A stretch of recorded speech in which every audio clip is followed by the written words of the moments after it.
Alliance Live. John Whitfield, Deafblind Scotland. Should I stay or should I go? Part 2. Coping Strategies. Basically, this is the story of my life, transitioning from a deaf youth to becoming a deafblind adult. I have something called coping strategies. So if I'm on my own, and before I had my guide dog, I would literally follow people, and then use them as my guide to get to places.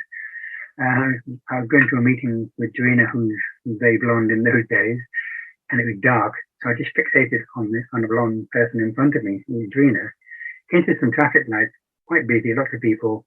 And then I started the light change, and I continue following a blonde. And I got a voice in the background shouting, "John, that's not me." So obviously I followed the wrong blonde, but it's part of my coping mechanism that I can use people and objects and, objects of reference, I can fixate on a building and knowing where I am. And because of that, thing that I have to do is I have to allow more time for travel, because sometimes I can't get from one station to another very quickly unless I can use passenger assist or I can use other help available or if there's a guide there. So it's always about planning my time. I can't just say, right, and jump on 10 minute turnaround. I need a good half-hour turnaround. Red and white cane, that's I was very reluctant to use that when I was younger. I thought it was a bit of a stigma. I thought it was focusing on my disability and not focusing on my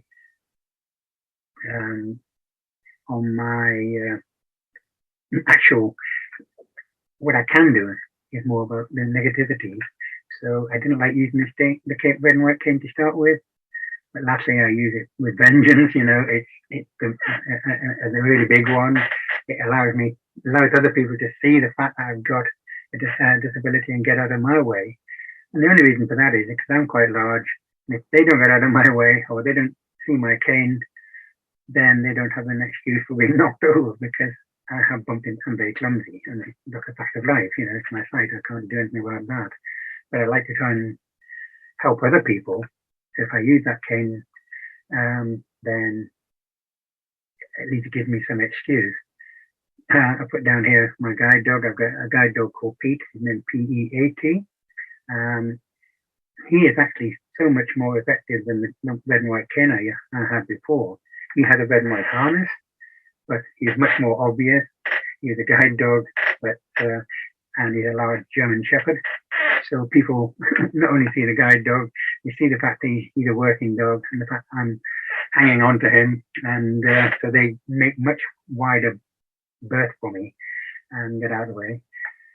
The other thing you have to do is to be more open. I don't like the word humble. I like the word, you have to be open and say, look, I have disability. Could you repeat that? I've got a hearing impairment.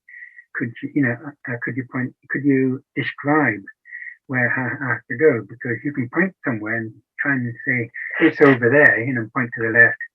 I don't see those gestures, so I need descriptions in life. So, yeah, be honest with yourself. You have to come to terms with the difficulties you have.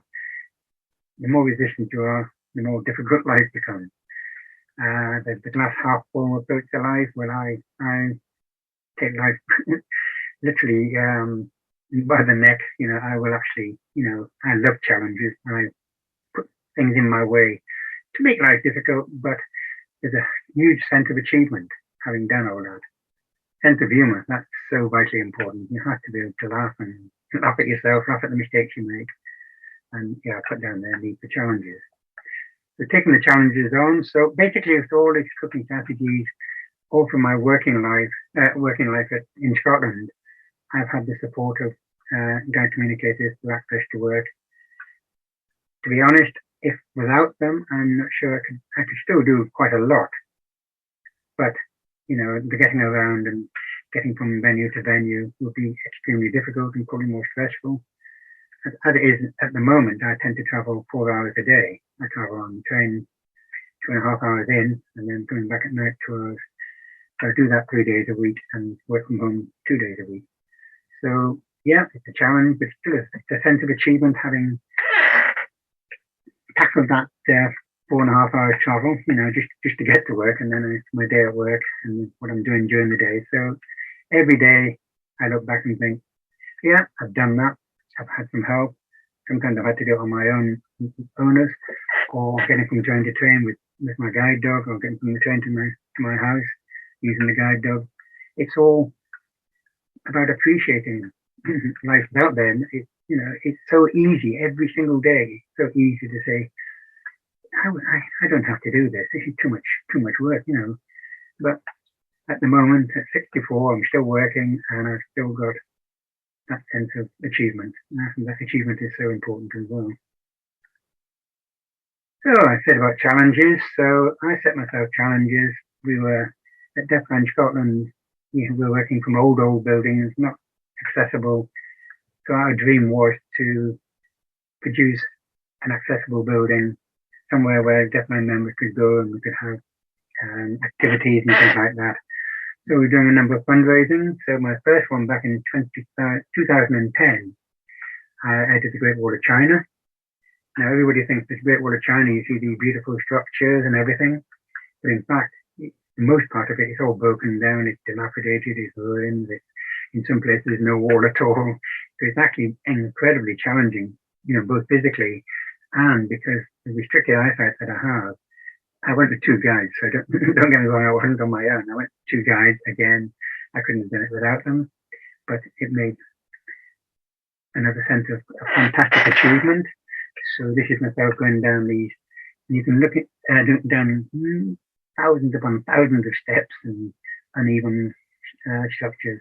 So I was following behind guides, and I was putting my feet in where they were putting their feet.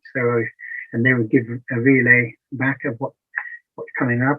So it's like a audio description of what's coming up ahead.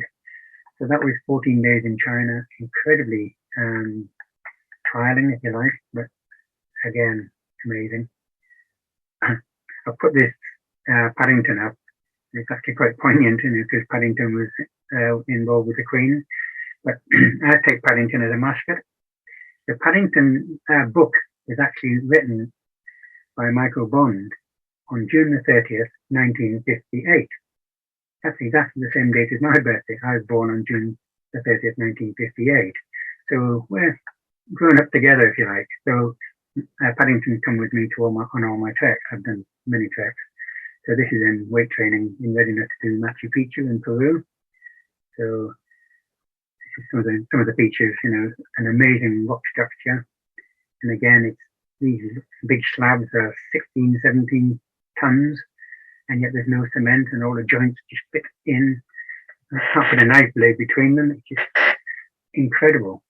But again, you can see I've got my cane with me there, and Paddington's in the background. Moving that on to the next one. And then there's another place. Machu Picchu is 4,500 meters to the highest point. So we got up to the highest point, but because you're at such high altitude, you have to come down under 1,000 meters to literally get your breathing and the oxygen levels back. But it took so long to get to the very top that we had to go down 900 meters in total darkness. Now, if this had been me without any guides or anything like that, I'd have just sat at the top there and cried, literally, because I just cannot see in the dark. I've got no vision. Torches aren't even helpful. So literally, I went down 900 meters of alternative steps. They weren't all even. There were different steps and going off left, right. But down on the right-hand side was just a sheer drop. You would have fallen to your death. It was just a sheer drop. So I had a Peruvian guide in front of me. I had my hand on his shoulder. One of my own guides at the back with her hand on my other shoulder. So it's literally step by step, and we felt every single step all the way down. But again, fantastic sense of achievement. It's that sort of in control of your mental state, your physical state, but the adrenaline rush from all that was phenomenal. It took us 2.5 hours to get down there. Ordinarily, it would take 20 minutes, So that was the achievement. That was Machu Picchu. That's where we ended up. Another landmarks or off the bucket list, if you like. Then the next trek was the Grand Canyon. Again, this is going down, the Grand Canyon is a mile down. But some sections, it was amazing in the bottoms. And we actually stayed with the Havasupai Native American tribe. So you had to have permission to camp down in this area. But those massive waterfalls, blue waters, it's amazing. But to get down to this particular section, you have to go down a sheer drop, and it's hanging on to chains. So I had a guide behind me, and she was just placing her foot into every step that I had to put my feet into, and she was there just guiding me down this really steep descent, if you like. So you're hanging onto a chain, you've got somebody, and I was helping the person above me. I was placing that lady's foot into the step hole. So everybody helped everybody down the way. So it's a teamwork, but also, very importantly, having a guide with me. And then the next one was Iceland. So you can see the chain, hang on to the chain just down in the very bottom corner. And then the next one was Iceland. And this is a lovely statement, but it's probably actually an appropriate statement for anybody. And it's about life is not measured by the number of breaths we take, but by the moments that take our breath away. So just putting yourself into challenging situations and thinking, literally, taking a deep breath and thinking, good grief, how did that happen? Or just seeing a phenomenal sight, like Machu Picchu, the Iceland, or Lisa. It's the moment that takes your breath away that has a lasting impact in your mind, and it's actually a very good handle to hold on to, if you think. If you think, oh, you're in a bad place, you can take yourself back and think, I did this, I did that, I saw that. These are important things to have about your psyche, if you like. Yeah. Okay, so this is up in Iceland. Again, we're in a cabin just above the massive volcano that I can't pronounce that exploded, and there were glaciers in the background, and part of the volcano wiped out half of this glacier and massive floodings. But you can see how high up we are. You can see the river down below, and you can see there's actually a little bus crossing over the waters below. So we were extremely high heights, very challenging, no path because this only happened 10 years ago. So of course, what was so fascinating again was how after the explosion, everything, and all the lava, how green it is, because life is coming back. It's coming back through, moss and moss growing and dying and creating another sort of a structure that plant can root into, and then grass and ferns, and then more moss. You've got birds flying over, dropping seeds, and it's reforming. And I think that's another kind of poignant message, life carries on. It can look really bad, but despite everything, we can still make sense of life. And then the last thing I did was back in 2019, just before the lockdown, I did Ben Nevis, and that was 11 hours up and down. It rained from start to finish, and there was so many times going up that thing. I think this is ridiculous. Why are we doing this? It's dangerous. It's slippery. Because I wear 2 hearing aids and the rain was pelting down, I had to take my hearing aids out, affected my balance. I skidded a few times on the wet stones. I smashed my stick, broke one stick completely.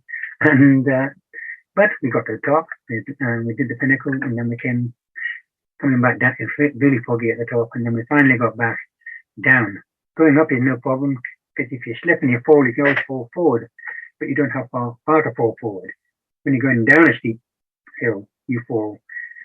You are either running or you're hurting yourself. So every step was quite treacherous.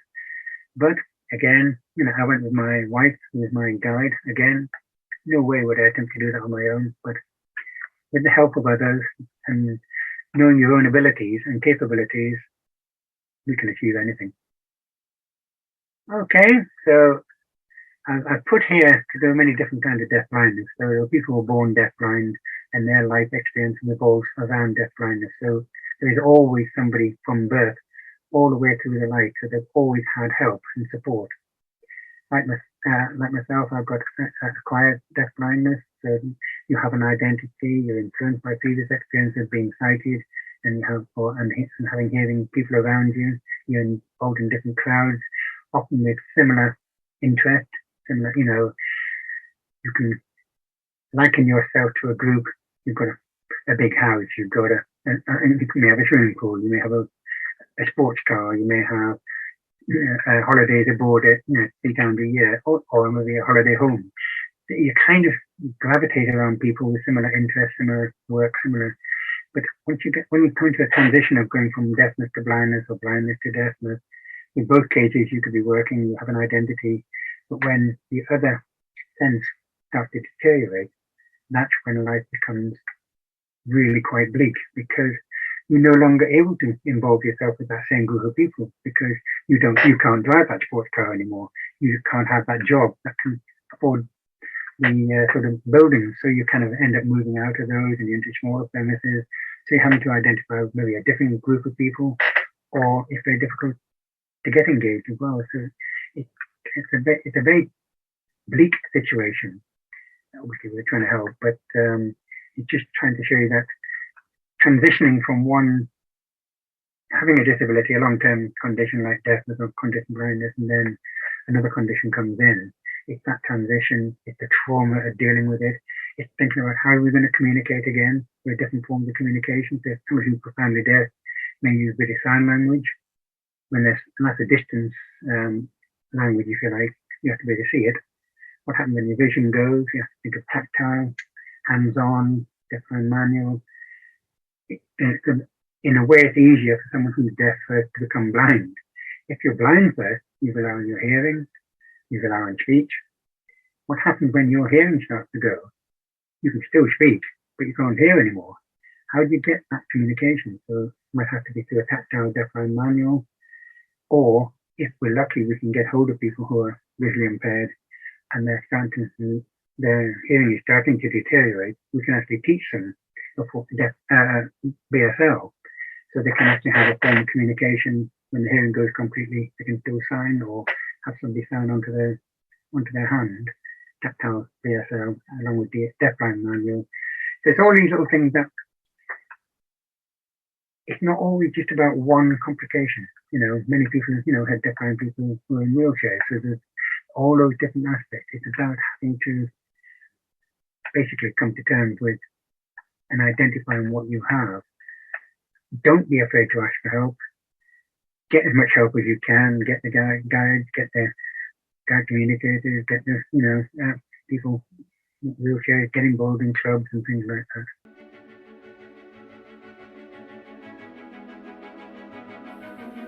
Alliance Live. Health and Social Care Alliance Scotland. www.alliance-scotland.org.uk